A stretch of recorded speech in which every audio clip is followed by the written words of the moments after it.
Death. It's an inescapable and unfortunate part of, well, ironically, life. I'm willing to bet that all of your favourite historical figures are dead. And of course, the most famous historic death is that of a humble carpenter named Jesus Christ. Crucified on a cross, he would then rise from his tomb 3 days later, and at the time, everyone thought that was pretty cool. Then sometime later he would die again, and no one's really seen him since. But Sora died like 3 times and he's always come back, so what's Jesus' deal? Look, I don't want to push any agendas here, but I do think that we can all agree that Christianity may have chosen the wrong Messiah. I mean, the Bible only got 1 sequel, but Kingdom Hearts has had, well, I don't know because the mobile games mess everything up, but it's at least 10. Jesus may have walked on water, but Sora runs up walls. And yeah, Jesus raised the dead. But if Kingdom Hearts has taught me anything, it's that resurrection is pretty par for the course.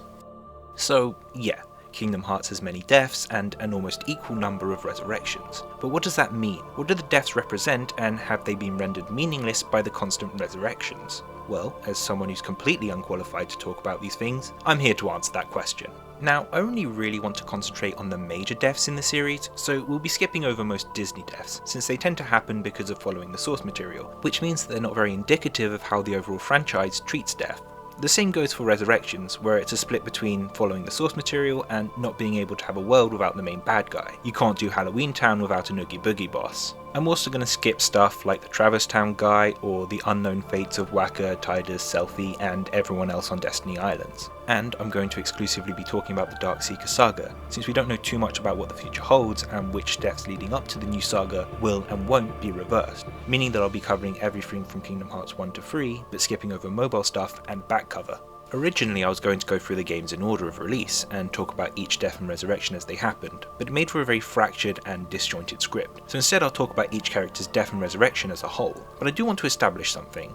I think when it comes to death in Kingdom Hearts, you can split the franchise into 2 sections. Let's call them arcs, the death arc and the resurrection arc. The death arc stretches from the first game through Chain of Memories, 2, and Days. During this time, most deaths are presented as being fairly permanent, and tend to feel like the last time we'll ever see a character, barring flashbacks and prequels. There are a few exceptions, most notably Maleficent, but usually death is permanent. The resurrection arc starts with Birth by Sleep, and continues until Kingdom Hearts 3.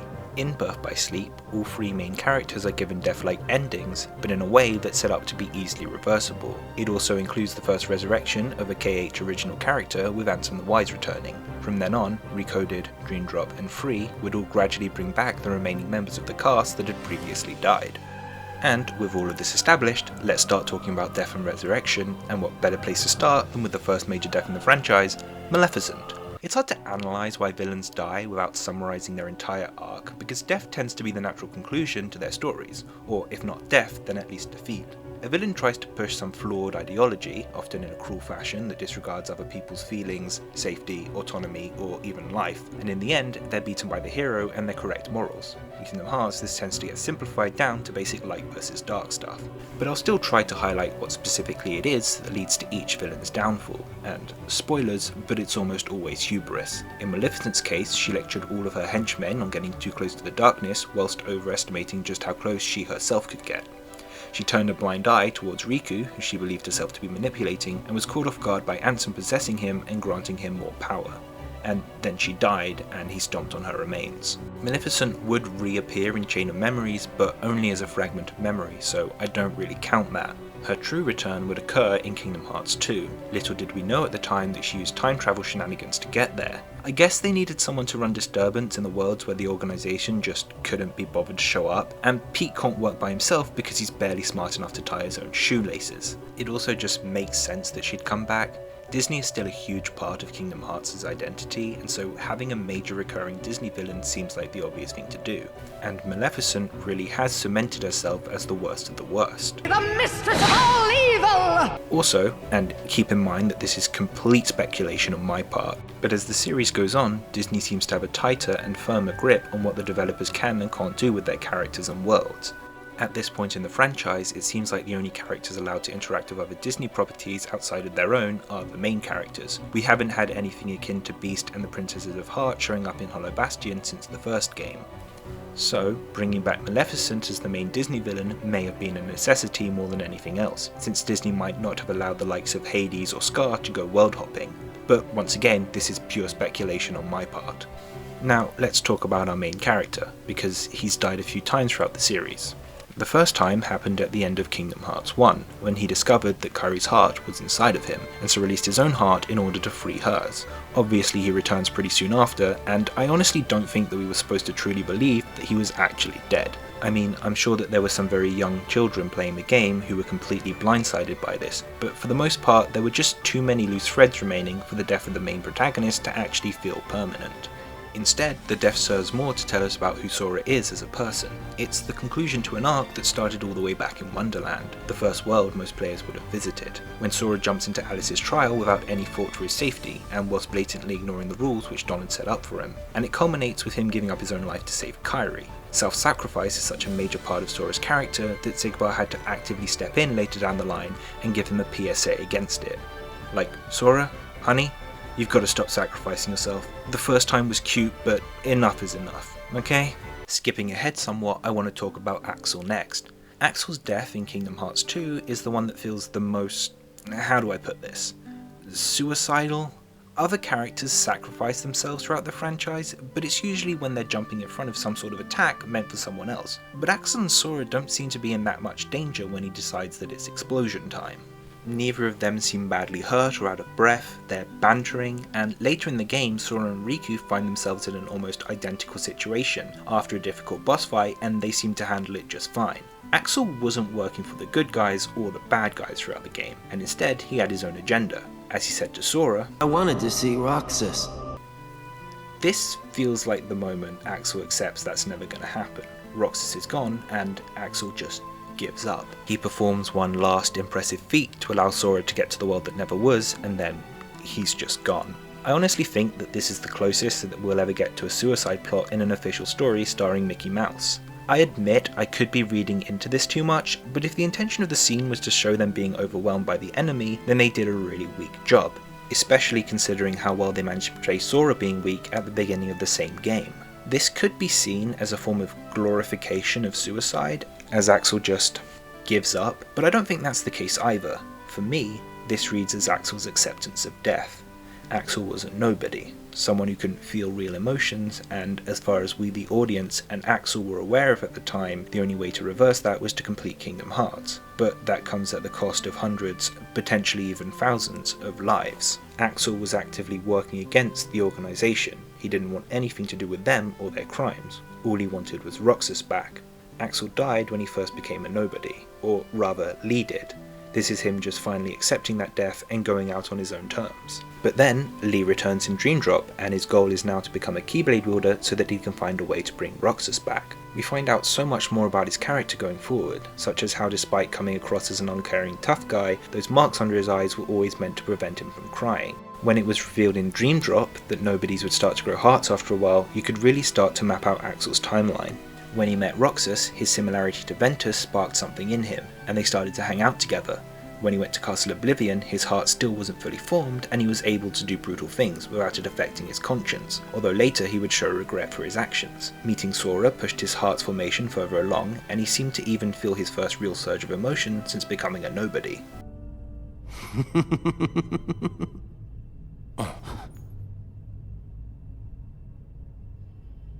Hey, wait. I'm enjoying this. You guys are something else. Then he returned, met Xion, developed a full-blown friendship with her and Roxas, and eventually fully formed a heart and became a good guy, only doing bad things such as kidnapping Kairi to halt the organization's plans and make a desperate and futile attempt to bring his friend back. But with the return of Lee, we get to see a version of Axel with a complete heart from the very beginning, whose only goal is to do right by his friends, and even forms a close bond with Kairi, one of the people whom he had previously wronged. I like the happy ending of him hanging out on the beach with all his friends, playing with his original frisbee from Birth by Sleep alongside Ven and Isa, more than I like the ending of him killing himself in desperation. Next, we have three characters whose deaths and resurrections are intrinsically linked: Xion, Naminé, and the first one that we're going to talk about, Roxas. They do a really good job presenting Roxas, and specifically his death, in Kingdom Hearts 2. People have complained about the intro for this game being too long, but without it, Roxas's fate just wouldn't feel the same. The reason this line hits so hard, Looks like my summer vacation is over.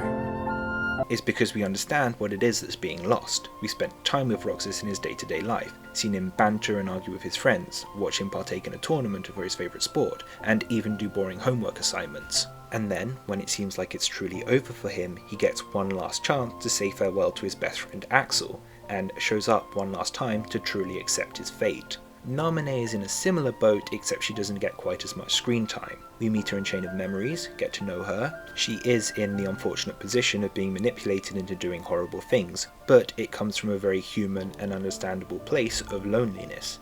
In Kingdom Hearts 2, she ends up becoming this almost omnipotent figure that shows up to help Roxas and Kairi when they need her, before she too accepts her fate and disappears like Roxas does. But whilst these two stories should feel very complete, they don't. Something never sat right with me about them.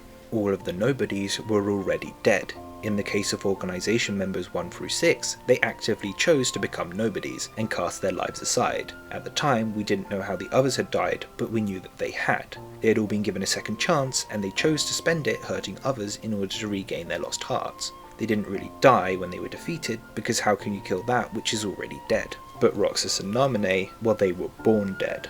The major problem that I have with these deaths is that Roxas and Naminé are treated by the narrative as simply being parts or extensions of Sora and Kairi respectively, but they're not. Roxas and Naminé are very much their own people, with their own backstories, memories and lives. One of Naminé's most defining traits is that she is an artist. She's constantly drawing things. We rarely see her without a pad of paper in her hands, but this is something we've never really seen Kairi do. The closest she gets is in the first game when she's drawing on the cave walls, but that always felt like a child doodling, not an extensive hobby in the way it is with Naminé. And if there's one description that comes to mind when I think of Sora, it's laid back, a term I wouldn't really ascribe to Roxas. Kingdom Hearts 2's happy ending comes at the cost of these two characters' lives. There is that one line about how they'll always be together as long as Sora and Kairi are, but I'm not a big fan of a happy ending which relies solely on codependence. And what's weird is that the game labels Ansem the Wise as wrong for treating the two of them as disposable, and yet he's objectively correct. They are ultimately killed off so that two characters who are deemed more worthy of existence can live. Now, the two of them do accept their deaths,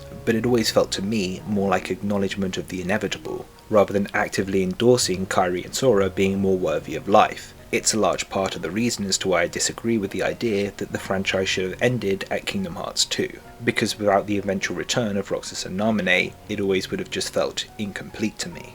Their deaths are well written, but necessitate a return, especially in a franchise that's all about exploring what it means to live, have a heart, and be an individual, something that neither of them got to experience in their lifetime. They always were just treated like lesser versions of their somebody counterparts, and end up dying for a cause that isn't even theirs.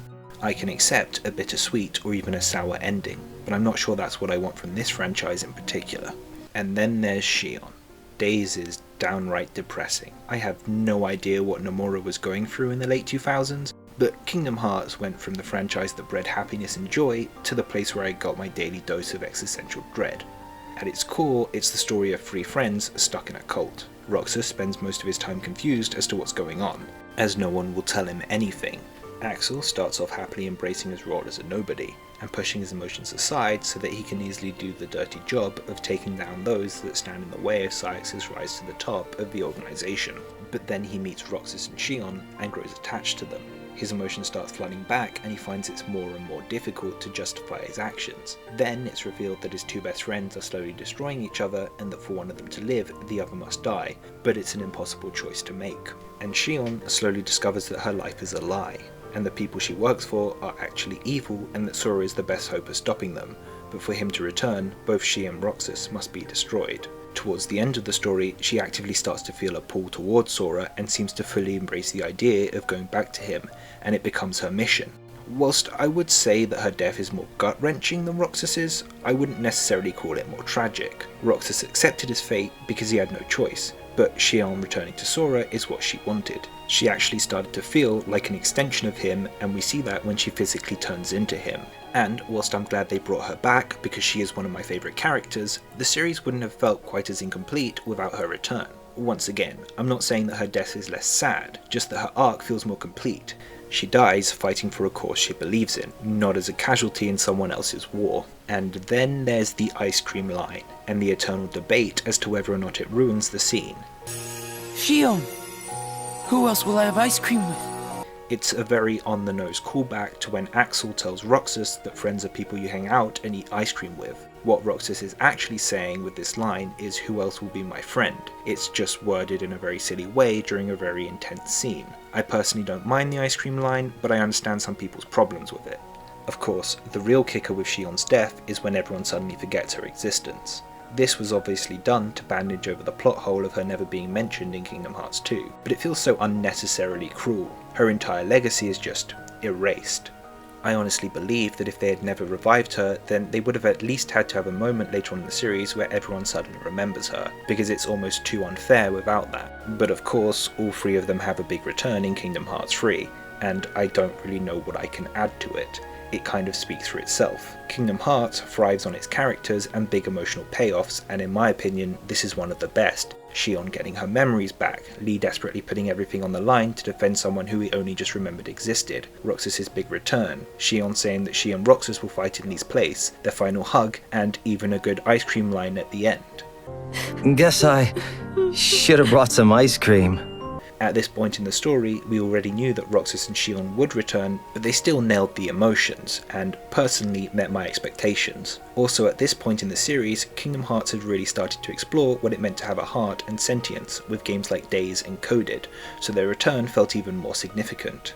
At this point in the story, they were no longer part Sora. Roxas is Roxas and Shion is Shion, and of course Remind only added onto it with Isa helping to bring back Shion's memories and getting to fight as the three of them with their own unique situation command. I have no idea what's going on with the whole reclaiming the sigil thing, but I don't really care. However, I do feel like I'm forgetting something that slightly soured the mood of the whole thing, but I can't quite put my finger on it. Of course, Namine's back as well, but her return's more of a footnote than an actual event. I mean, she gets to collect seashells with Shion at the end of the game, and that's fucking adorable. Hopefully this sets her up to play more of a role in future titles, and whilst it's become somewhat of a meme that nowadays everyone in Kingdom Hearts has a Keyblade, if any character is deserving of one who doesn't have one yet, it's definitely her.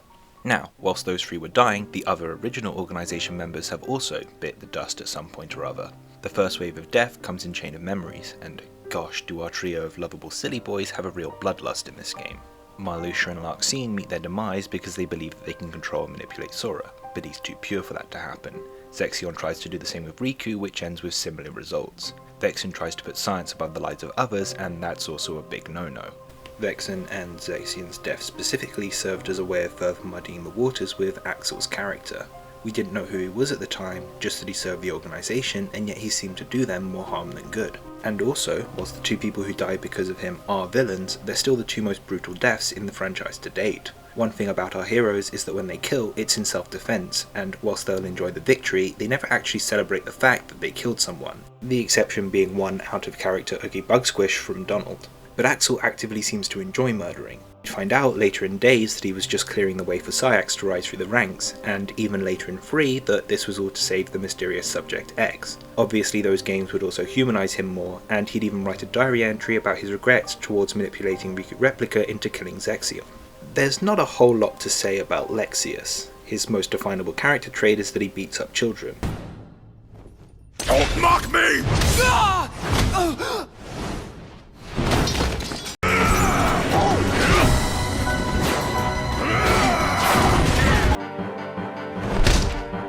But his death happens when Ansem takes over Riku's body, and serves to show us just how powerful he could be if he embraced the darkness within him. The rest of the organisation show up in Kingdom Hearts 2, where they also meet their demise. Sigbar, Zaudin, Saïx, Demyx and Luxord all just want to have hearts, but they don't care who they hurt along the way as long as they achieve their goal. Of course, Recoded would then establish that defeating a Heartless and its nobody would restore the original person whose heart and body they had belonged to respectively. This seemed mostly to have been done in order to bring back Xehanort and Lee, but it stood to reason that the other nobodies would return as well. I suppose they could have just established that Sora never got round to destroying some of their Heartlesses? Whatever. But that would seem a little pedantic. In the cases of Sigbar, Demyx, Luxord, Marluxia and Larxene, there's not a whole lot to say. They do play a role in Kingdom Hearts 3, but it's mostly set up for future titles, so only time will tell how necessary their resurrections really were. Also, I won't cover their quote-unquote deaths in the Keyblade graveyard, since we knew at this point that nobody's dying just meant that their original selves would be restored. Now, Saïx obviously gets to have somewhat of a redemption arc. He He works with Vexen and Demyx to save Ansem the Wise and deliver replicas to the good guys, and also in Remind helps restore Shion's memories. I really hope that in the future they don't just skip over his redemption, since the way he treated Sora, Kairi, Roxas, and Shion especially was incredibly cruel, and I think requires a good bit more of an apology than just buying them ice cream. I think they've established a good start with him betraying the organization in order to help Roxas, Shion, and Naminé, but I want to see just a little bit more. And I hope that it comes in the form of a genuine apology, and not the classic Kingdom Hearts redemption of blowing yourself up. We'll talk about him in a little bit. Of course, the other nobodies are back as well. Dylan and Alias return and become my personal favourite pieces of set dressing. Move aside, Travis Town Postbox. Ienzo is now head scientist for some reason. How did that happen? Like, I'm not alone in this, right? It's weird that he was given this role. He was a literal baby when Ansem disappeared, and after that, Vexen seems like the only apprentice who had any interest in continuing his scientific pursuits, but he also doesn't seem like he would have the patience to take on a student. Is Ienzo self-taught? I like to think that he's not actually some child prodigy, but just cosplaying as one, and that's why it took him so long to decipher Ansem's code. I guess it just had to be Ienzo though, because Xigbar and Vexen were busy with their organization subplots, and the casting director straight up lost the contact details for Alias and Dylan's voice actors. Of course, Evan/Vexen is also back, and he's pretending to work with the organization whilst secretly helping the good guys. At some point along the way, Kingdom Hearts started to really lean into the theme of redemption. It had always been Riku's arc, but now it was adopted by many of the organization members, as well as Ansem the Wise, Ericus, and even Xehanort kind of gets in on it by the end, but I'm getting ahead of myself. In the case of Evan and Ienzo, I think we can mostly ignore Alias and Dylan since the game certainly does. They made amends with their mentor, whom they had once betrayed, and worked on the replicas for Naminé and Roxas. I wouldn't mind them issuing out proper apologies, but I'm also fine with leaving things as they are. Neither of them is as big a character as Isa, nor does it seem like in the future they'll be hanging around with people whom they had actively tormented. For the respectively small role that they play within the story, I don't think that a giant redemption arc is necessary. Having talked about the apprentices, I guess it only makes sense to turn our attention towards their master, Ansem the Wise. He's, I guess, an anti-hero? In his quest for revenge, he destroys multiple people's lives, including Roxas and Naminé, and his ultimate redemption comes when he goes boom. Killing a character off as a form of redemption is a common trope and can feel cheap when executed improperly, and I'm really not the biggest fan of Ansem's sacrifice here. Maybe I'm reading it wrong, but from the way he talks to Mickey and Riku, it feels like he could have just abandoned the exploding machine, but chose to go down with it because that was somehow a noble thing to do. But if blowing yourself up is tantamount to a good apology, then no one would have a problem with suicide bombers. Also, whilst he partially destroyed Xemnas' Kingdom Hearts, which is a good thing, Xemnas is still able to draw power from it later on. Maybe he can't draw as much power as he would like, and that's why he's ultimately defeated? I don't know. The explosion does return Riku to his former self, and we know that Ansem held himself partially responsible for Riku losing his form, but that seemed like more of a happy accident than anything else. And Naminé and Roxas, the other two people whom he had wronged, aren't even around when it happens. Ansem's sacrifice never ultimately felt like a true redemption. But then we get to the ending of Birth by Sleep, and now instead of dying from explosion, he was thrust into the realm of darkness. I like to think that Ansem coming back was a show of maturity on the part of the writers, like they realised that blowing himself up was kind of a dumb move, and that he never actually did anything substantial to apologise to Roxas or Naminé. So Birth by Sleep sets up his return and starts his true redemption arc. In Dream Drop, we learn that he hid data inside of Sora, which revealed the truth about the hearts residing inside of him, and that would later help Ienzo start to restore them. Of course, Ansem eventually returns himself and is able to personally work on the replica program to bring back both Roxas and Naminé. And look, I've seen some people who still rag on Ansem the Wise, but as far as apologies go, literally resurrecting the people that you wronged is a pretty strong start. Like with Isa, I would like to see a proper apology in the future, but I really don't think that Ansem is beyond redemption, especially after the steps which he's already taken. It was I who was consumed by hatred, who failed you in my obligations as your mentor. Forgive me. So let's go back to Chain of Memories and talk about Riku Replica. Riku Replica is interesting because he suffers a very similar fate to Roxas, Shion, and Naminé. He lives a very short life during which the organization and Naminé spend their time playing 52 pickup with his memories. His memories get so messed with that the only person he truly cares about barely knows him, and is one of the people actively deceiving him. And then he dies after failing to prove he has the right to exist. but his death feels less heavy than the other nobodies. It is tragic, but it doesn't hit nearly as hard as Roxas or Shion's, and part of that will be because they are more fleshed out characters, but it's also the way he's presented. Riku Replica is just a lesser Riku, an empty shell filled with Riku's data, made to resemble him during his time in Kingdom Hearts 1 when he was at his lowest.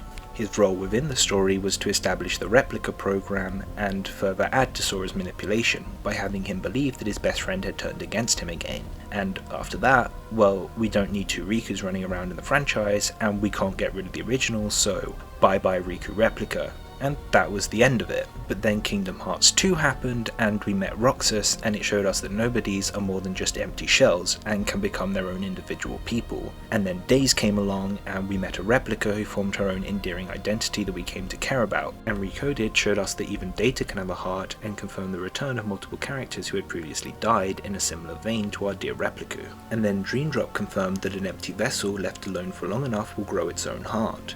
And suddenly Replica's death took on a whole new meaning. This wasn't just some Riku automaton who failed to measure up to the real thing. This was an individual who just wanted to prove he was real and worthy of existence, and who failed to do that. And for the record, I don't think it was necessary to bring Repliku back in the same way I did with Roxas and Naminé. I would have been okay with him never appearing again after Chain of Memories, or even if his only representation later in the franchise had been through Dark Riku. But that doesn't mean that I'm against what they did with him in Kingdom Hearts 3. I already talked about how Kingdom Hearts established a theme of redemption, and so why not bring back Riku Replica, a character who had served as somewhat of a villain and met a tragic end. He never fully comes back, his body is still completely gone and he floats around like a ghost whom only Riku can see. He still dies by the end of the game, but this time around he gets to go out on his own terms. He dies doing one last act for the only person he ever truly cared about and that made him feel human, rather than sinking into a darkness puddle, waxing poetic about how he'll never truly be his own person. And I also like that Remind confirms that the replica he liberated was in fact the one used to restore Naminé. Alright. It's finally time to talk about the most out-of-nowhere and tragic death in Kingdom Hearts history. Goofy. For those of you who don't know the backstory, on July 18th, 2005, almost exactly 5 months before Kingdom Hearts 2 was set to release in Japan, an inebriated Goofy walked into Disneyland, California and caused a public disturbance. He screamed profanities at children and berated adults with unasked for extreme far-right political opinions. Rumour has it he was potentially on some sort of strong drug. Almost all footage of the incident has been scrubbed from the internet, but some people who were there at the time have stated that he was twitchy and hyperactive. What is known though is that this particular incident is what led to him leaving the Walt Disney Company after having worked with them for 73 years. All his ongoing projects would subsequently be cancelled or indefinitely shelved, and his name would be scrubbed from the credits of future titles he had worked on from behind the scenes. With one exception, Kingdom Hearts 2. For Goofy to be completely scrubbed from the game, it would have required heavy delays, so instead an agreement was reached wherein they would kill him off halfway through. To get this done in only 5 months was practically a miracle, and also the reason as to why Limit Form and Critical Mode were not included in the initial release, and why Final Form was not properly integrated into the gameplay progression. It's also the reason why about 2 minutes after his death, Goofy is never seen nor mentioned again in the franchise. Narratively, his death serves as a way to show us just how far the friendship between Sora, Donald and Goofy has come, and as a way for Mickey to get back into the main action. Also, Donald makes reference to some ice cream event that never happened. What is it with Kingdom Hearts and bringing up ice cream whenever someone dies? Alright, side tangent time. I am of a particular opinion when it comes to Birth by Sleep, and I have no idea whether or not it's a hot take, but I firmly believe that this game, story-wise, only really gets good around the halfway mark in Radiant Garden, and a large reason for that is these 3 losers. Their initial introduction as friends is so awkward and stilted. Ven and Aqua's first interaction is supposed to mirror Sora and Kairi's, but it's such an odd choice because of how different their relationships are. Sora and Kairi are best friends with romantic interest in each other, and Aqua and Ven are practically siblings, and I'm pretty sure that Aqua's an adult whilst Ven isn't. Then Terra shows up, and we get an example of the witty banter that the 3 have, which is... What are you laughing at? I can't help it. You two would make the weirdest brothers. Huh?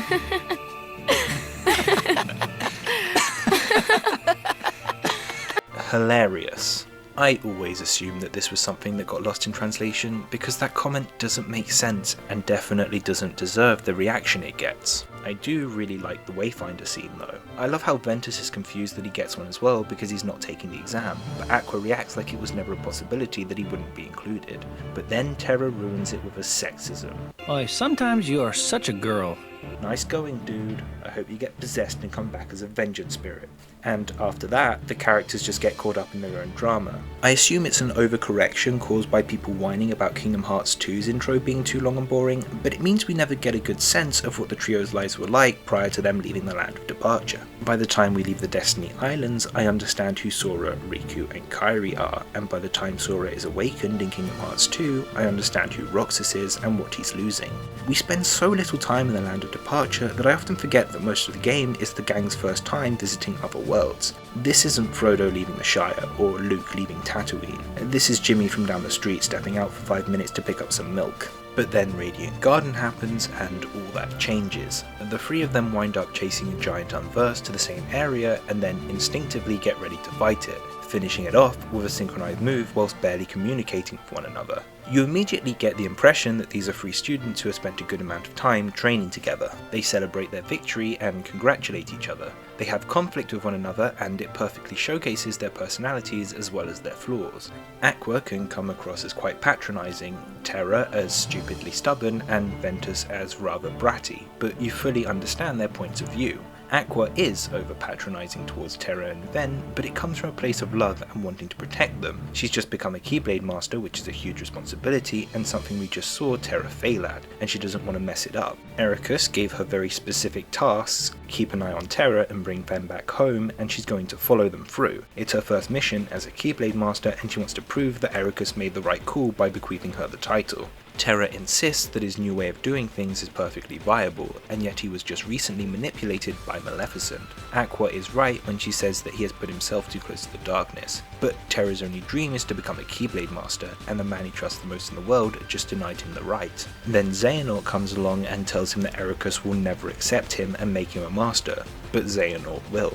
It's dumb, but of course Terra will listen to Xehanort. It's not him taking the easy way out, it's him taking what he believes to be the only viable path towards his dream. And Ven is insistent that he can help the others, but they've trained for way longer than him. Aqua just became a Keyblade Master and only now are they allowed to leave the land of departure. It's a right which they had to earn and Ven just isn't there yet. But also, he lives on a world with a population of only 4, and the 2 people whom he could consider peers just buggered off to have fun adventures. If you're a younger sibling, especially one who's only a couple or so years removed, you get Ven. Growing up with an older sibling, you're both the children of the family, and there tends to be a divide between the kids and the adults. Your parents are in charge, and you do what you're told. But then suddenly your older sibling will be given some newfound freedom which you don't have, and it's really infuriating. Like Ven, you just get left behind, and have to wait your turn to be allowed to do things which they're doing right now.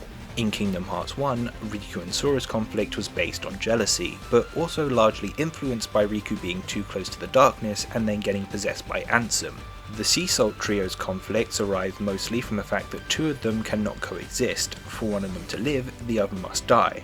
But the Wayfinder Trio's conflict is mostly just petty sibling stuff. Terra and Ven can both feel very derivative of characters that came before them, but this more personal and grounded bickering does help distinguish them somewhat. The 3 of them bicker and banter in a way that just feels natural for siblings. I also love that Ventus gives the Disney Town passes to Aqua and Terra because they're the only adults that he actually knows, and that their reaction is confusion and laughter because they don't consider themselves as adults. Like I said, for me, Radiant Garden is the point where the story starts to become truly meaningful. But you know who isn't there for all of that? Ericus. Yeah, that whole setup was to talk about Ericus, who is the character who really suffers the most from the rushed intro. Aqua, Terra and Ven may get a second chance to prove themselves as characters, but Ericus never does. Had the Mark of Mastery exam taken place over the course of multiple days, we could have seen him congratulate Aqua and Terra at the end of each successful day and praise them for how well they are doing, only to fail Terra when he accidentally lets out the darkness on the final trial. We could have seen how he interacted with his students during downtime or meals, heard him joke and tell stories of when he himself was passing the Mark of Mastery exam. Instead, he's on screen so little that the characters have to keep telling the audience that he sees Terra like a son, because we can't get a sense of it otherwise. You must know, I care for you like my own son. But the Master loves Terra. The worst moment is when he tries to kill Ventus. Obviously, we're supposed to assume that this is an extreme reaction, and that Ericus only resorted to this because he truly believed it to be the only way of stopping Xehanort. But this could also just be who he is. Who knows, maybe every time the pizza guy shows up late, Ericus pulls out his keyblade and Terra has to jump in and stop him from committing murder. Maybe this is an average Tuesday. His acknowledgement of his wrongdoings just before dying does help make it feel like it was a one-off, but we don't have prior context to back this up. Him trying to kill Ven and then Terra isn't just one of his most memorable moments, it's one of his only moments in the game. And therefore, though it's probably on accident, infanticide becomes one of his defining traits. And speaking of Ericus's death, you may not have been aware, but Xehanort is the one who deals the killing blow. In an interview, Nomura confirmed this, stating that it would be too cruel to show it on screen, but it kind of ended up looking like Terra accidentally killed his own father, which is way darker if you ask me. But then it's revealed that Ericus isn't dead, his body's gone, but his heart lives on in Terra to help protect him, a reveal that would be way warmer if they had properly developed him. Overall, he's a character who isn't on screen long enough for there to be any nuance around his actions. They want us to think that he's been pushed to the extreme, but we barely get to see what he's like acting naturally, so there's nothing to really contrast it against. He's just an old man who tries to kill his kids. Obviously he comes back later, but that's completely intertwined with another death, so I'll talk about that then. We should probably also talk about Aqua, Terra and Ven, because whilst they don't die, they do all meet tragic fates. Aqua and Ven both sacrifice themselves to save their friends. In Ven's case, he destroys the Keyblade and in turn fractures his own heart, leaving himself weak and comatose, but making sure that Xehanort is unable to control Kingdom Hearts. Aqua allows herself to fall to darkness in order to save Terra. For me, this is where Aqua separates herself from Ericus. Both of them can come across as overbearing, overprotective, and patronising in the early game, and it's Ericus' biggest weakness. He charges Aqua with spying on Terra and bringing back Ven, seemingly inadvertently giving her a role that would turn her peers against her, a tactic that we would later see the Master of Masters employ purposefully to turn his students against one another.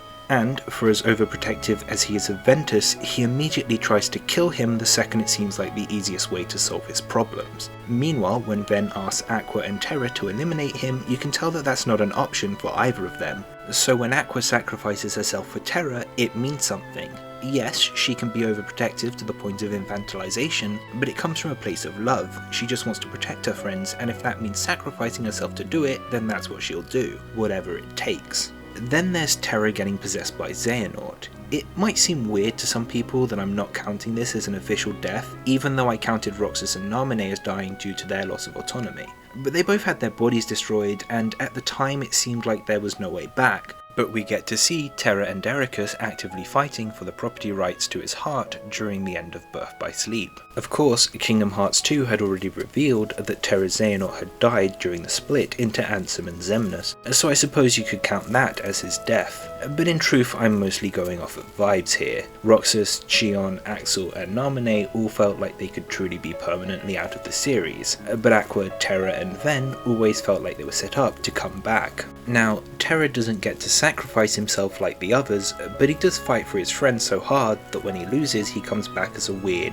armoured vengeance ghost and one of the best bosses in the entire franchise. And now we have to talk about 0.2, a game that realistically adds about as much to the overall narrative as Recoded does, a game so insignificant that I've barely mentioned it in this video. I mean, I guess the data characters died, unless Chip and Dale never bothered to switch off the computer, but does anyone care?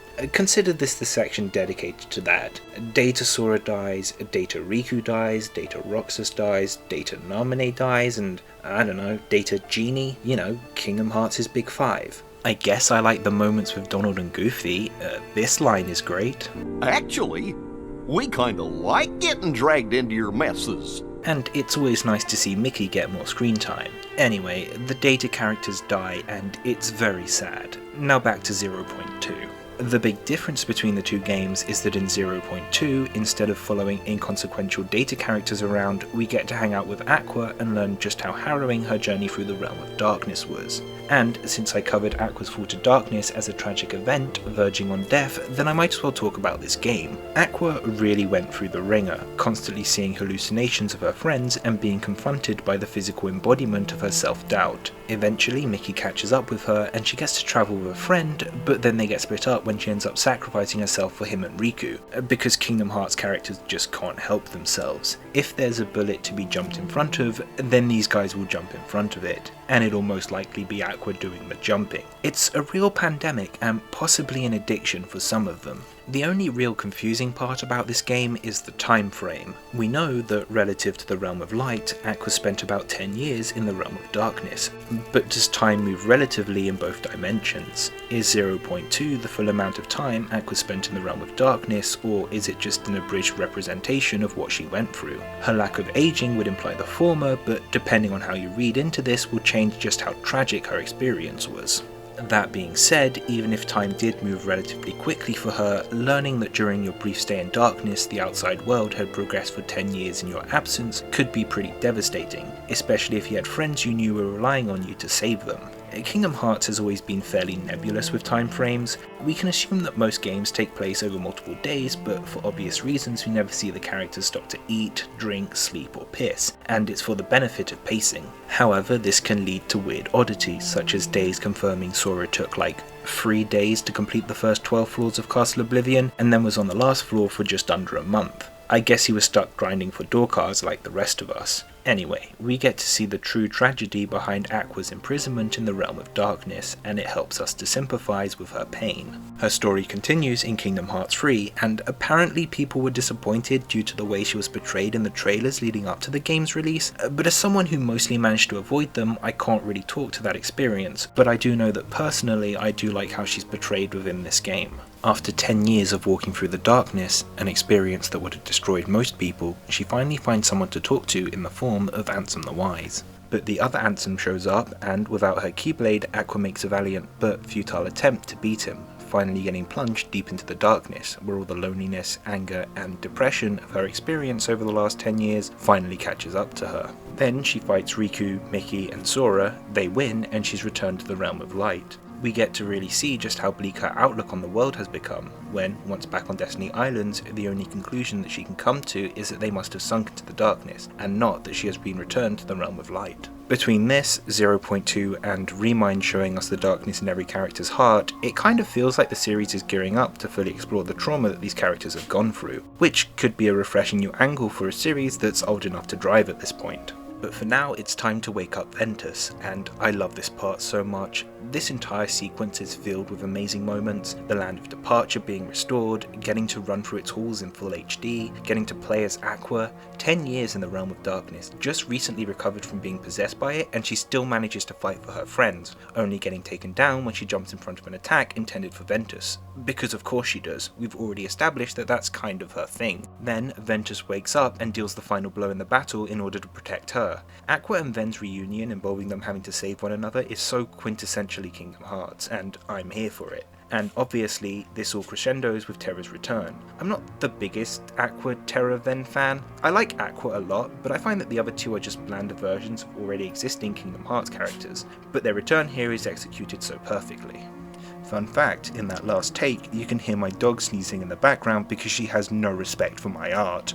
I'm trying to make important videos about children's Disney games and she just wants tickles. This what you want, you absolute monster? You gremlin? I bet you didn't even cry when Terra returned to save his friends, did you? Did you? No. Anyway, back to Kingdom Hearts. This scene's just great. This line. Good morning, Ven. This line. Terra, I kept my promise. This line. Yeah.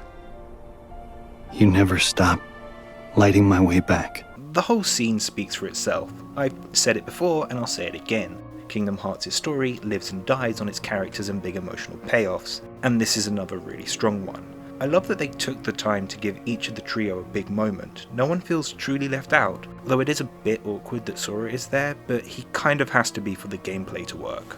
Now, if we're talking about birth by sleep characters, then we have to cover Vanitas, another villain who overdoses on his own hubris. In his case, he viewed Aqua and Ventus as nothing more than disposable tools for him to use, and underestimated just how far Ventus was willing to go in order to protect his friends. Ven's a good guy, you know, when he's not murdering innocent women. And so, Vanitas gets murdered twice. Once verbally. It's always about your friends, isn't it? At least I have some.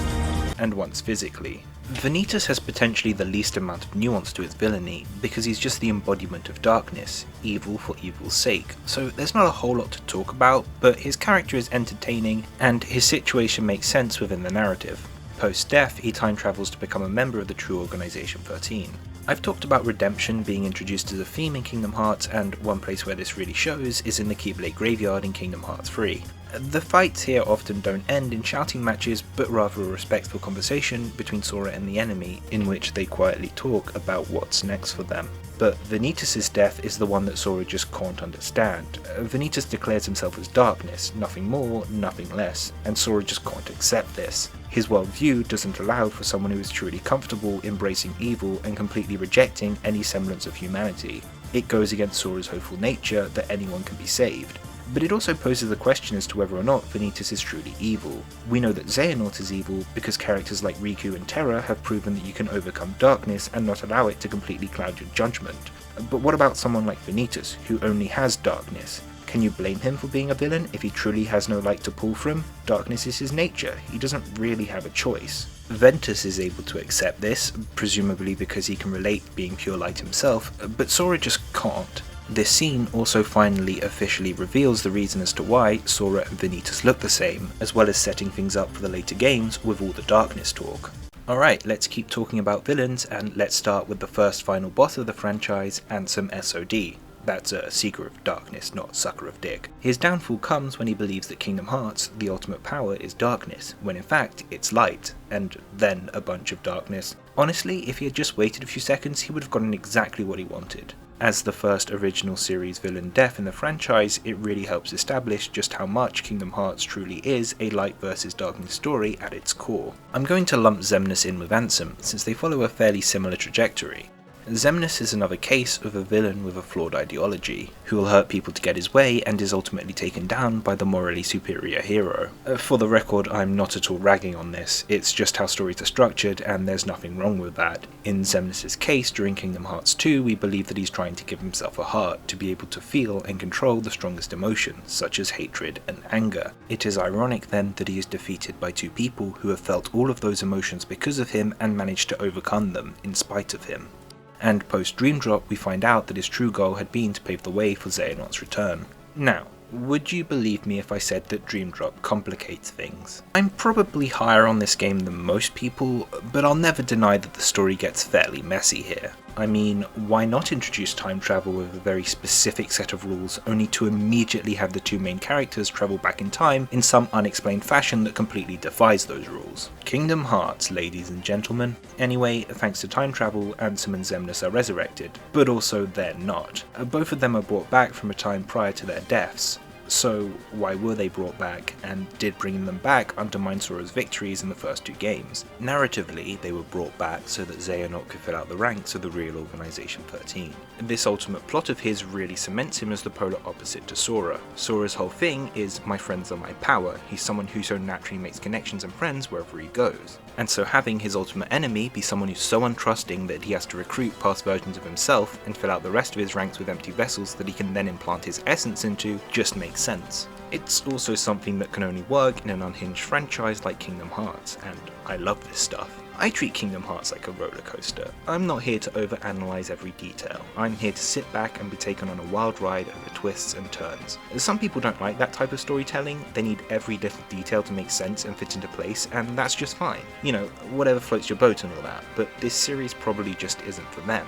As for whether or not this undermines their initial defeats in the previous games, I don't think so. Sora still saved the worlds in both of those instances, and his victory served a greater purpose than just killing Ansem and Xemnas. In Kingdom Hearts 1, he restored hundreds of worlds, and in Kingdom Hearts 2, he released hundreds of captured hearts. He also got to reunite with his friends and grow as a character. Also, Ansem and Xemnas aren't back as the big villains, they're essentially henchmen this time round. This means that the plot isn't about defeating them again, and serves to show us just how bad Xehanort is, with him being able to control both of the villains that we previously had to fight so hard to defeat.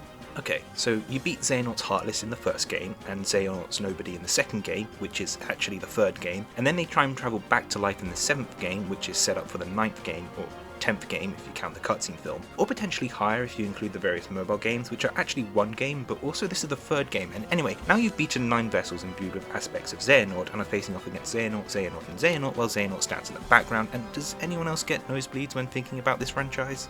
This fan-dubbed Nort Court is so good. Sora, Riku and Mickey have been established as the 3 Keyblade wielders since Game 1. They even originally had complementary Keyblades, each representing a different realm. I always knew it would come down to Sora vs Xehanort, Riku vs Ansem, and Mickey vs Xemnas. Sora and Xehanort are obviously the main protagonist and antagonist respectively, and Riku and Ansem have a long-standing rivalry. Xemnas and Mickey have a less pronounced rivalry, but it's still there. In Kingdom Hearts 2, when we first find out about Xehanort, Mickey is the one who has history with him, and in Dream Drop, when Riku and Mickey show up to fight Xehanort, Mickey gets confronted by Xemnas whilst Riku is facing off against Ansem. The whole fight is a celebration of the series up until this point.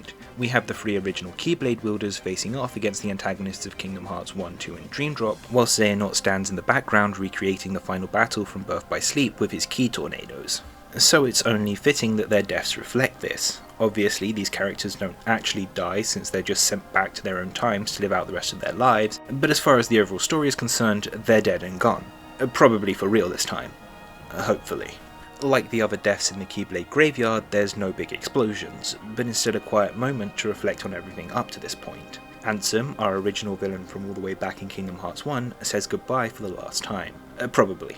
Hopefully. He acknowledges that this is the end, and I think we can see this as him talking partially as Xehanort. After all these years and all these games, it's over. Not Kingdom Hearts, that's still going to continue, but this chapter. Ansem, Xemnas, Xehanort, that's all over. You can see this speech as foreshadowing for Sora's future in Quadradum. A new environment, new friends, new enemies, out with the familiar and in with the new. The end of an era. Xemnas' speech is more personal. We already knew that nobodies would regrow hearts after a while, and that Xemnas must have one in order to have time travelled to the events of Kingdom Hearts 3, and here he finally acknowledges it. He talks about the first emotion he has felt in years and how painful it is. But he says this to 3 people who have been through so much and always recovered, Sora and Riku especially. Xemnas always believed that anger and hate were the only emotions worth having, but here we see that without any positive emotions, the negative ones will just eat away at you. Hate and anger may seem powerful, but the true strength comes from being able to pull out the positive emotions even at the worst of times, something Xemnas was not properly prepared for. Young Xehanort also dies here, and he reacts about how you'd expect. In his mind, he is destined to win, so him being sent back to the past is just a minor setback. He has no reason to believe that Xehanort will fail, and it reflects Xehanort's final defeat, as he refuses to back down until the very end, though once again, I'm getting ahead of myself. Hey, remember that time when everyone died? Sora, Donald, Goofy, Mickey, Riku, Kairi, Lee, Aqua, Ventus, and even Jiminy? That was wild. Okay, so obviously this was never going to be a permanent thing, and a lot of the characters just get either immediately bodied or sucked up into a Heartless vortex. But I think there are 3 characters worth talking about here, and first on the list is the Duck. For me, this is the completion of an arc started all the way back in Game 1. When Donald and Goofy abandoned Sora in Kingdom Hearts 1, it was Goofy who jumped in first to protect him from Riku, shielding him from a deadly blast. Donald would defect back to Sora a few seconds later, but it was somewhat too little too late. Goofy's the one who protected Sora. In Jiminy's journals, he often mentions that Sora and Goofy are especially close, and I've always assumed that this is the reason why. But in Kingdom Hearts 3, we get to see a Duck who's had 5 games worth of growth, where his bond with Sora has really grown, and finally he redeems himself for his inaction in Kingdom Hearts 1. Of course, he immediately collapses afterwards, I assume in an attempt to one-up Goofy, who did not put his life on the line during his saving Sora moment. Donald's sacrifice may be far from the most emotional that the series has to offer, but it certainly is the most visually stunning. Next, let's talk about Riku, who is the last person to go before Sora, and I guess Jiminy, as he tells Sora not to give up hope and stands in the path of the oncoming storm, defying it with his Keyblade. There is a lot going on for Riku's character here. Firstly, it's a reflection of the ending of Kingdom Hearts 2. After defeating Xemnas, Riku collapses and Sora has to quite literally carry him to the end of the game. Riku is ready to give up all hope, but Sora won't let him, being his ever sunny self and convincing Riku to keep going because there's always hope. And now in the Keyblade graveyard, the tables have turned. It's Sora who's at his lowest and Riku who inspires him to keep going. In Kingdom Hearts 1, Riku thought of himself as better than Sora and looked down on him for being weak. But since then, he's grown stronger by becoming more like Sora. Not a carbon copy of him, but just embracing all of his best qualities, and what's more, Sora-esque than giving someone hope when they're at their absolute lowest. And of course, we have to talk about Sora himself. Sora's been brought low before, when his friends abandoned him, when Kairi was taken from him and he discovered that he had been manipulated by the organisation, and finally, when all of his friends died. We get to see him angry on occasion, but it's rare that we get a glimpse at a depressed Sora, and fair enough, if my friends all died in a whirling chaos storm, I'd probably be a little bummed out too. This ends up leading Sora to the final world, where he's mostly just confused, and rightly so. It's an endless world of just sky and sea, he's invisible now for some reason, and there's a sarcastic cat making these noises.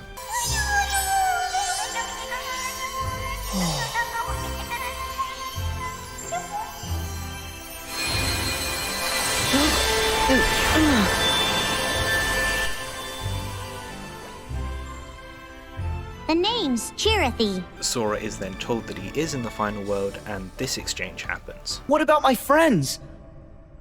I'm afraid that no one else arrived with you.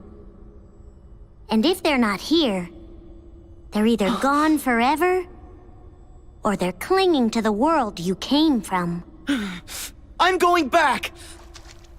The second Sora hears that his friends might still be alive, he discards the idea of them being dead and vows to find them. Even after being at his lowest point in the series, Sora can't help but be his usual glass-half-full self. His friends could be alive, and for Sora, that means that they are, and he'll stop at nothing to find them. Take everything away from Sora, and he collapses, but dangle even the tiniest bit of hope in front of him, and he'll grab onto it for dear life, and rebuild himself back up to his usual chipper personality.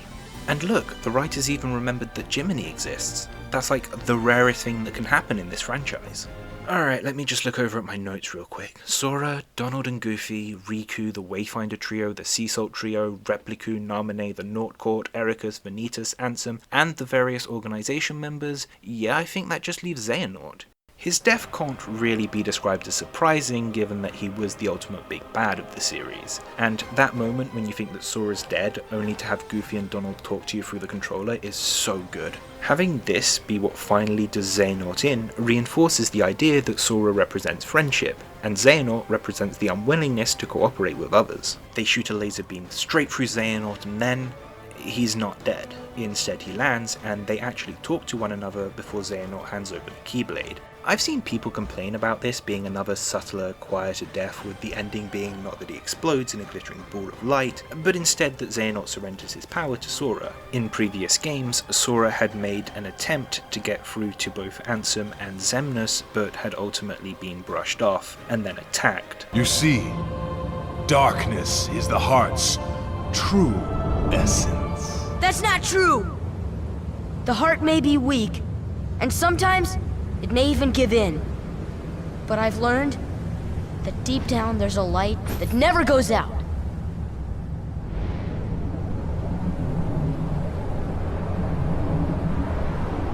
So you have come this far, and still you understand nothing. Every light must fade. Every heart return to darkness. You treat people's hearts like bottles on a shelf, but they're not. Hearts are made of the people we meet, and how we feel about them. They're what ties us together even when we're apart. They're what make me strong.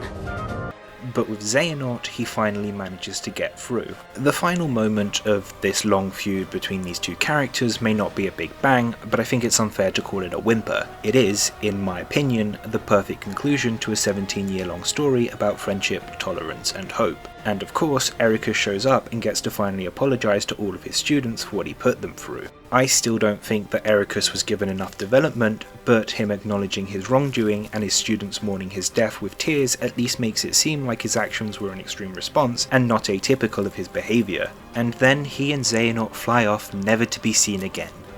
Probably. Hopefully.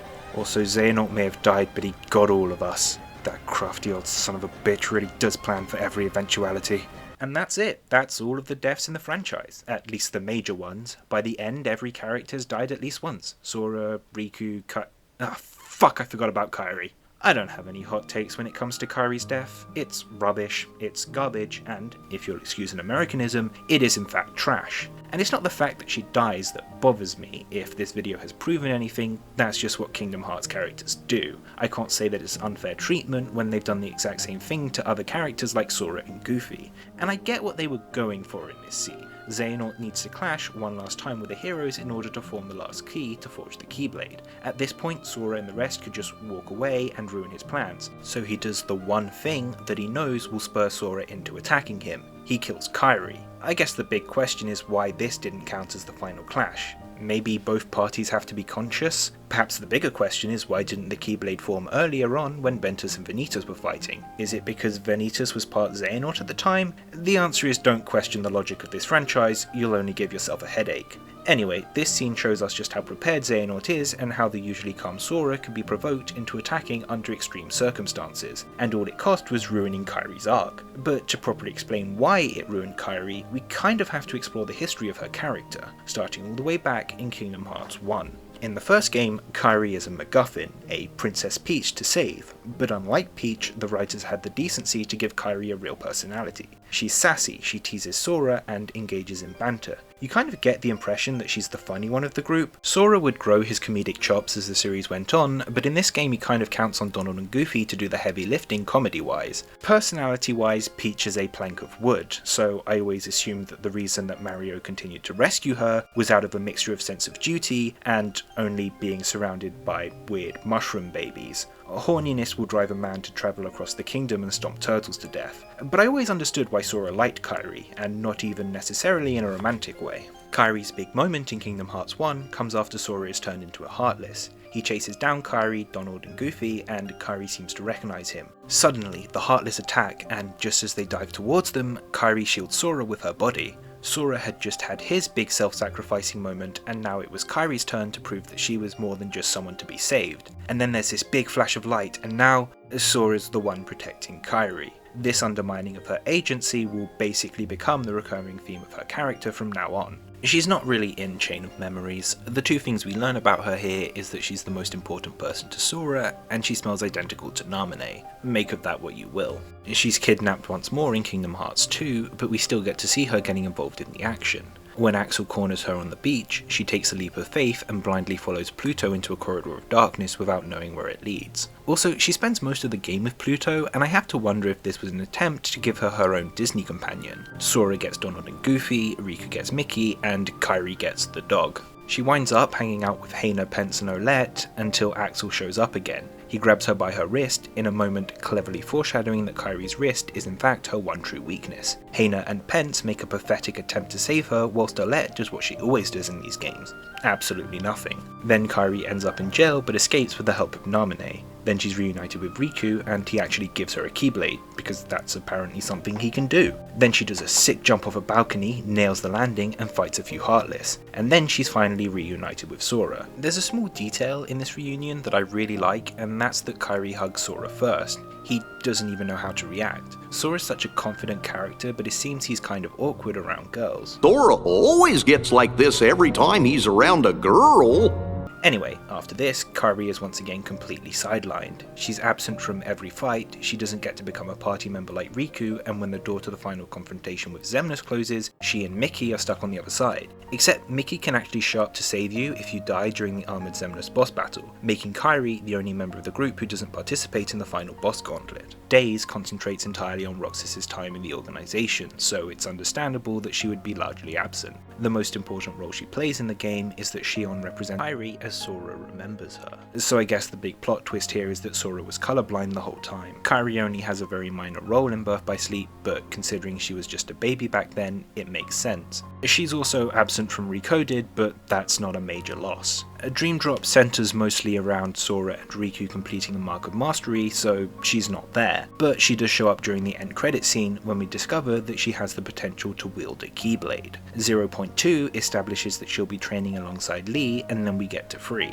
Kairi spends the first chunk of the game hanging out with Lee. I really like these moments, and I enjoy the budding friendship between the two characters, although I do think that it's a shame that none of it is playable. And then Kairi joins everyone, they go to the Keyblade graveyard, and they all die as previously established. What I didn't mention before is that Kairi is the one actively keeping Sora alive by tethering him to reality. Sora manages to save all of his friends and is then reunited with Kairi in a light tunnel. We get another really nice Kairi moment as she once again is the one to take initiative in their relationship. She looks away from him shyly, but then takes his hand in hers. And now we're back in the Keyblade graveyard and it's time for the final fight. So, at this point in the timeline, Kairi's experience with a Keyblade is that she fought a few basic Heartless in Kingdom Hearts 2, and then trained against someone who did have combat experience but was new to a Keyblade as well. When I think about what makes Sora a great protagonist, one of the things that comes to mind is his gameplay progression. In the first game, he's a guy with a sword and some basic elemental magic. He can pull off a handful of fancy moves like gliding, gravity magic, or throwing the Keyblade like a boomerang, but mostly he's a basic sword fighter. In Kingdom Hearts 2, Sora gets an upgrade.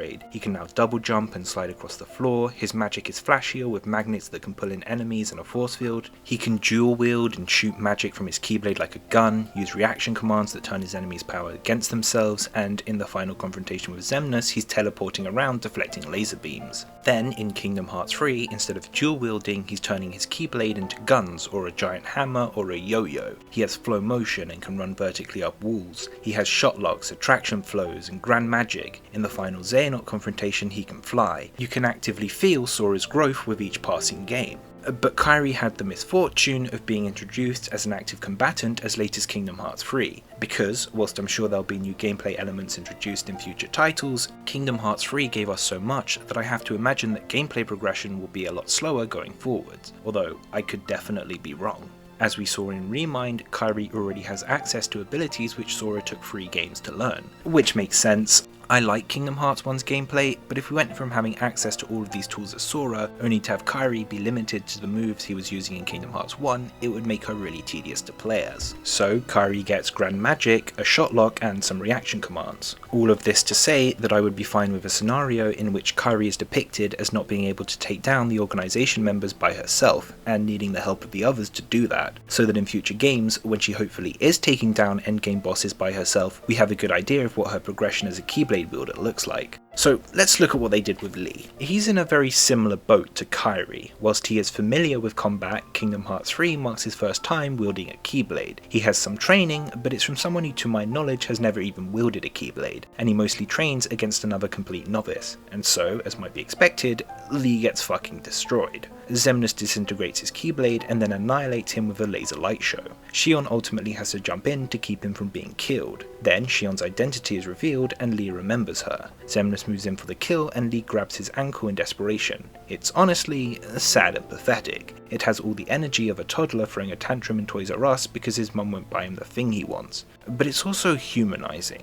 Lee's Keyblade is gone. He's been rendered weak as a kitten by Xemnas' attack, and he still uses the little energy he has left in an attempt to protect a friend he only just remembered existed, only finally standing down when Xion ensures him that she and Roxas can fight in his place, and he sees that the friends he's been fighting so hard to save are finally back. This moment tells us so much about Lee. He may be a weak link when it comes to Keyblade combat, but he's not a weak person by any means, and Remind even added in an extra section where he gets to fight alongside Roxas and Xion. Hopefully in the future we'll get to see him properly wield his Keyblade in a fight, and we'll get to see just how far he's progressed with his skills. Kairi is given very similar treatment but in a much worse way. Like Lee, she is completely inexperienced and a weak link for the Guardians of Light. Unlike Lee, however, she doesn't get to show that she has strength beyond wielding a Keyblade, and that she's willing to fight for her friends. Instead, Xemnas grabs her by the wrist, which as mentioned before is her weak spot. Achilles' heel has nothing on Kairi's wrist. Once she's grabbed, the best she can muster is a meek whimper towards the guy she likes, and then she dies. Xehanort just kills her like it was nothing. I think it speaks so much to how this series treats Kairi when characters like Riku Replica and Ansem the Wise get to go out with noble sacrifices, but Kairi can't even be conscious for her own death. I've joked multiple times through this video that characters in Kingdom Hearts are always sacrificing themselves for others, so why doesn't Kairi get that treatment? Her death tells us nothing about her character. I would say that they did this because they knew she'd be back by the end of the game, but Sora, Donald, Goofy and Riku all gave up their lives for others in games where they then returned. Remind felt like the beginning of an apology for Kairi's treatment throughout the series. It had a limited amount of time to establish why Sora disappeared and what the other Guardians of Light were doing whilst he was facing off against Xehanort, as well as introducing 14 new super bosses, and yet it still put some time aside to give us a playable Kairi fight, and one that makes her fun to play as no less. It also shows Xemnas stopping Sora in a similar manner to the way he stops Kairi, which may have been an attempt to show that Kairi was on the same skill level as him. But then Melody of Memories left her out as a playable character in her own game. I mean, you do get to play as her for all of 10 seconds before Sora hijacks her body so that he can fight the final boss by himself. I have no idea why it was necessary to sideline her once again. There's no reason she couldn't have fought the boss alongside Sora, or that she couldn't have fought the boss by herself. And then she doesn't even get to go to Quadradum. My biggest hope for Kairi when it comes to the future of the franchise is that Kingdom Hearts 4 is going to be a very deep and personal exploration of Sora and Riku's friendship, and she was just left out so that we could concentrate on those two, and then when we return to reality she'll be ready to finally join the team after her training with Aqua. My biggest fear for Kairi's future in the franchise is that when Nomura said he wasn't sure if there'd be room in future titles for all the side characters, Kairi was considered one of them. Anyway, that's the last death which I had to talk about, which brings us to the final question. Have constant resurrections ruined all of the deaths in Kingdom Hearts? Well, this is entirely subjective, but I don't think that the past deaths have been ruined by the characters returning later on in the franchise. A scene like Shion's death still hits like a truck. We know everything that she has been through and understand the weight and consequences of her death. And of course, there's emotional memory. When re-experiencing something, you can still tap into the emotions you felt when going through it the first time. However, whilst I don't think that the resurrections have ruined past deaths, I do think that they've had an effect on the later ones. I know I just went on a massive tangent about why Kairi's death is terrible, but I wasn't thinking about any of that when I first watched the scene. I had just watched the Wayfinder and Sea Salt trios reunite with each other. I was still riding the adrenaline high from when Terra and Roxas returned, and I was still holding back the tears from their respective reunions. I was a 19-year-old cis male at the time, and yet my emotions were fluctuating so wildly that you could have easily convinced any medical professional that I was menopausal. I just did not have the time to fully analyse what Kairi's death meant to her overall character arc, and yet I didn't find her death to be that effective. Why didn't Kairi dying before my eyes leave me emotional? Why don't I have the same sad emotional memory attached to this moment that I feel I should have? Well, honestly, I think I just didn't believe it. Had this moment happened in Kingdom Hearts 1 or 2, I think I could have bought it. But post-Resurrection arc, after they brought back all of the Nobodies, Ansem the Wise and Riku Replica, I just wasn't buying it. No part of me honestly thought that this could be the end of Kairi, and that's the ultimate failure that Kingdom Hearts as a franchise has set itself up for. Just imagine if in Kingdom Hearts 4, Riku dies, like he sacrifices his life to save Sora or something, and the music is welling and Sora's holding him in his arms, saying some line that calls back all the way to one of their interactions in the first game, and collectively as a fandom we all think, oh that's a bummer, wonder when they'll bring him back, and then they just don't. That was Riku's official death, and the emotional memory we have attached to it is just one long eye roll. Okay, so just real quick, I'm about to spoil some future Kingdom Hearts stuff. I didn't put a spoiler warning at the beginning of the video because I assumed most people would understand that a video covering the various deaths in the franchise would ruin some major plot points. But now I'm going to talk about stuff from the trailer to Kingdom Hearts 4 as well as some mild missing link things, so if you want to go into those games blind, this is the time to click off, and you have my genuine thanks for watching. So, you may be under the impression that all the resurrections and redemptions were part of the Darkseeker saga and will be left behind as the franchise moves forwards. but unfortunately that doesn't seem to be the case. I didn't talk about the mobile games, but the major death in those is Streletsia. But wouldn't you know it, she's alive and well in the trailer to Kingdom Hearts 4, a trailer which is narrated by the character Sigurd, who should have been long dead by the time the game takes place. Then there's Xehanort foreshadowing his return in Dark Road, and if Xehanort comes back, I find it hard to believe that Ericus won't be following behind in some way. Vanitas is also seemingly confirmed as one of the Primal Darknesses, and it seems likely that they'll be playing an important role in the future. It almost seems like the only dead character who won't be returning at this point is Riku Replica, and I don't even feel comfortable about saying that. I already thought that he was permanently gone once, and fool me once, shame on you. Fool me twice, shame on Tetsu. Yanamura. They've also established the final world as a sort of get out of jail free card to reverse any deaths they want to. I don't think that it's too late for them to establish death as being more permanent in the future, it just requires self-restraint on the part of the writers. But here's what I think they should do. Imagine this. Kingdom Hearts 4 is entirely set in Quadradum, and is the usual Kingdom Hearts fare, power of friendship, self-sacrifice, over-the-top fun. In the end, Sora and Riku open a portal back to reality and say goodbye to all the new friends that they've made. But once they've stepped through the portal, something feels wrong. They're in Radiant Garden, but it's completely silent, save for the wind echoing around the drafty stone walls. They make their way to Anson the Wise's lab and freeze as they are met with a horrible sight. Anson the Wise lies in a pool of his own blood, a gaping wound in his chest. To his right lies Ienzo's headless body, and to his left is the top half of Evan's body. A bloody pile of limbs in the corner is all that can be presumed to be left of Alias and Dylan. Sora runs outside of the castle and vomits against the stone wall. He and Riku try to use their gummy phones to call their friends, but there is no response. They fly to the mysterious tower where they find Yen Sid, slowly bleeding out from an open wound. They tell him that they can fix this. All they have to do is get to the final world. But with his last breath, Yen Sid tells them that the final world is gone. They destroyed it, and any chance of bringing anyone back ever again. Before leaving, Sora sees a book on Yen Sid's desk. Beneath it is a bloodstain, and he doesn't need to lift it in order to know who it is who has been squashed like a bug. They fly to the land of departure, only to find new, freshly dug graves beside Ericus's, each with a different keyblade for a headstone. They depart before they find the dead Chirithy left for them in the centre of the hall. In Twilight Town, they find Roxas, Shion, Lee, and Isa, their corpses hung from the clock tower in a ritual-like fashion. Sora wants to scream, but a voice cuts him off. Where were you? He recognises the voice, though it's gruffer than usual. He turns and runs towards Kairi before stopping. She's changed. She wears the same clothes as before, but they're blood-stained. Her right arm is missing, and her left eye is covered by an eye patch. I'm sorry, says Sora as he drops to his knees. Don't apologise to me, she says. Apologise to them. Sora lets out a horrific scream as Kairi holds up the decapitated heads of Donald and Goofy. Or, I don't know, they could just do like the regular Disney stuff, fun and magic and all that. I think either way would really work.